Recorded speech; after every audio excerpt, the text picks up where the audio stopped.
Britain अब नहीं रहा ग्रेट, भारत को सौंप दे यूएनएससी की अपनी सीट। पीएम मोदी के दौरे से पहले सिंगापुर के राजनयिक का बड़ा बयान। यूएनएससी में सुधार पर भारत ने काटा बवाल, चीन को लगी मिर्ची। भारत जियोपॉलिटिक्स का तीसरा सबसे बड़ा खिलाड़ी बन चुका है। जो काम संयुक्त राष्ट्र नहीं कर पा रहा है, उसकी सुरक्षा परिषद यानी यूएनएससी नहीं कर पा रही है, वो काम अकेले भारत कर रहा है। ताजा मामला देखें तो रूस यूक्रेन युद्ध के बीच युद्ध 2 साल से चल रहा है। इजराइल का हमास और हिजबुल्ला, आर्मेनिया का अजरबैजान से युद्ध चल रहा है, तो वहीं खाड़ी देशों में बवाल कट रहा है और यूएन सिर्फ तमाशा देख रहा है। दूसरी ओर पूरे ग्लोबल साउथ की आवाज बनकर उभारा है। भारत दुनिया के हर देश को मानवीय मदद पहुंचाने में लगा है। भारत दुनिया की तीसरी सबसे बड़ी इकोनॉमिक पावर बनने जा रहा है और इसी बात को लेकर सिंगापुर के पूर्व राजनयिक और जाने-माने शिक्षाविद किशोर महबूबानी ने यूएनएससी में तत्काल सुधार की मांग की है।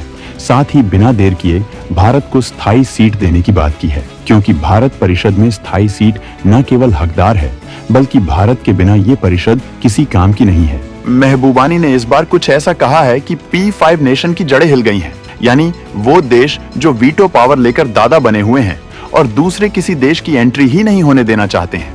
इनको लेकर महबूबानी ने कहा कि अगर काउंसिल का विस्तार नहीं हो रहा है तो यूके को तुरंत निकाल फेंकना चाहिए और भारत को स्थायी सदस्य बना देना चाहिए, क्योंकि भारत आज के समय में अमेरिका और चीन के बाद दुनिया का तीसरा सबसे शक्तिशाली देश है।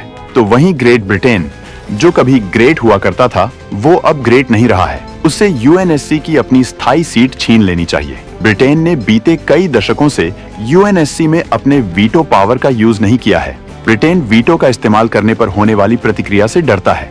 ऐसे में ब्रिटेन के लिए तार्किक कदम यही है कि वह अपनी सीट भारत को सौंप दे। वैसे भी अगर ब्रिटेन अपनी सीट छोड़ देता है तो उसे वैश्विक मंच पर अधिक स्वतंत्र रूप से काम करने की स्वतंत्रता मिलेगी। यूएनएससी को आज की महान शक्तियों का प्रतिनिधित्व करना चाहिए, न कि अतीत की शक्तियां ही इसमें बनी रहनी चाहिए। दोस्तों, महबूबानी की इस बात से वीटो पावर नेशन में अब खलबली मच गई है।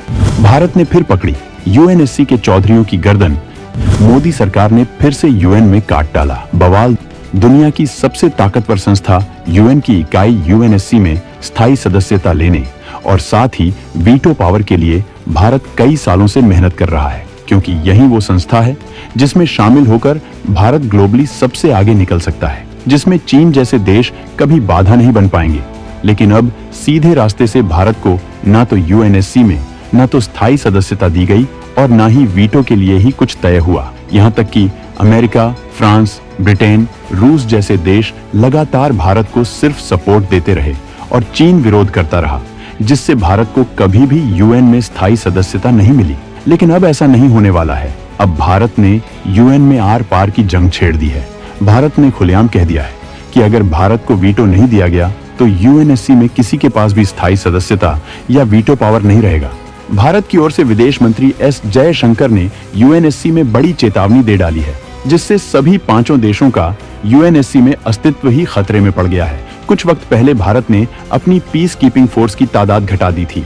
साथ ही यूएन को दिया जा रहा फंड भी रोक दिया था, जिसके बाद यूएन बिलबिला उठा था। इस घटना के बाद यूएन महासचिव भी बाकायदा भारत की दावेदारी का समर्थन करते नजर आए हैं। यूएन की मनमानी पर भारत ने चला दिया हंटर। भारत को शामिल नहीं किया तो बिखर जाएगा संगठन। खुद चीन भी नहीं रह पाएगा यूएनएससी का स्थायी सदस्य देश।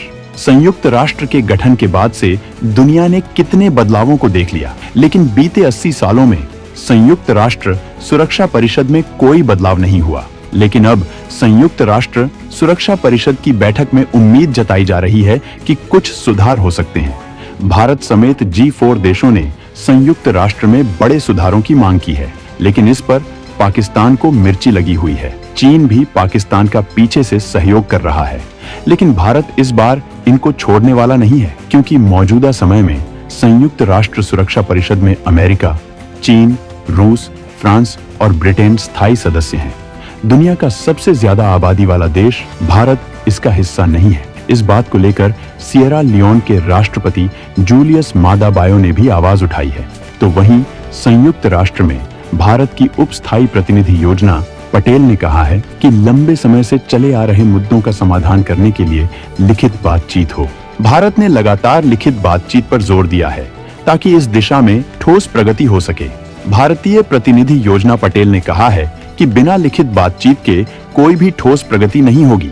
ऐसे में सुधारों की प्रक्रिया बेकार साबित होगी। भारत की आक्रामकता को देखते हुए इस बार संयुक्त राष्ट्र के महासचिव एंटोनियो गुटरेस भी सुधारों को लेकर काफी सक्रिय दिखाई दे रहे हैं। वैसे यूएनएससी में सुधारों की चर्चा फरवरी 2009 से चल रही है। इसमें जर्मनी, ब्राजील और जापान के साथ मिलकर भारत ने G4 ग्रुप बनाया है। ये देश चाहते हैं कि यूएनएससी में 6 अतिरिक्त स्थायी सदस्य और 4 अस्थायी सदस्य शामिल किए जाएं। दूसरी तरफ पाकिस्तान ने इटली के साथ मिलकर यूएफसी ग्रुप बनाया है। यूएफसी ग्रुप अतिरिक्त स्थायी सदस्य संख्या बढ़ाने का कड़ा विरोध कर रहा है। हालांकि इसका ताबीज बनाने के लिए भारत लगातार राजनयिक कोशिश करता रहा है। भारत के विदेश मंत्री एस जयशंकर ने कहा है कि वीटो पावर देश यूएन की पुरानी प्रणाली से जिन्हें लाभ मिल रहा है वे नए सुधारों का विरोध करते हैं। ये नहीं चाहते कि भारत जैसा देश यूएन में बड़ी भागीदारी निभाए। जयशंकर ने निशाना साधते हुए कहा कि पुरानी प्रणाली के लाभार्थी देश यूएन में होने वाले बदलावों का विरोध कर रहे हैं, क्योंकि उन्हें लगता है कि भारत जैसे देशों को अगर वीटो पावर जैसा विशेषाधिकार मिल गया तो उनकी स्थिति कमजोर हो जाएगी।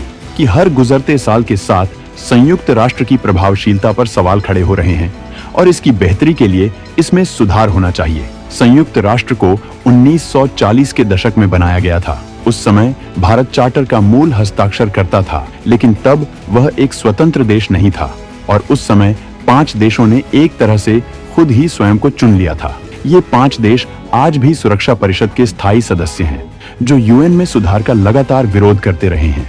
वैसे दोस्तों, चीन को भी भारत के स्थायी सदस्य बनने से कोई समस्या नहीं है, लेकिन उसे समस्या है भारत को वीटो पावर देने से है। लेकिन बिना वीटो पावर के ये परमानेंट मेंबरशिप किसी काम की नहीं है। मोदी सरकार आने के बाद से ही भारत यूनाइटेड नेशन में सुधारों पर लंबी लड़ाई लड़ रहा है और दुनिया के 100 से ज्यादा देश भारत के सपोर्ट में खड़े हैं। भारत यूनाइटेड नेशंस के सभी शांति मिशन में बढ़ चढ़ कर भाग लेता है और तो और यूनाइटेड नेशंस में जितनी मदद भारत की तरफ से मिलती है उतनी कहीं से नहीं मिलती। यूनाइटेड नेशंस की शांति सेना में सबसे ज्यादा सैनिक भारत के हैं, लेकिन इसके बावजूद परमानेंट मेंबर्स की साजिशों के चलते भारत हर बार पिछड़ रहा है। लेकिन अब भारत ने इस संस्था को फाइनल वार्निंग दे दी है कि अब उसे जाग जाना चाहिए, वरना बहुत देर हो जाएगी।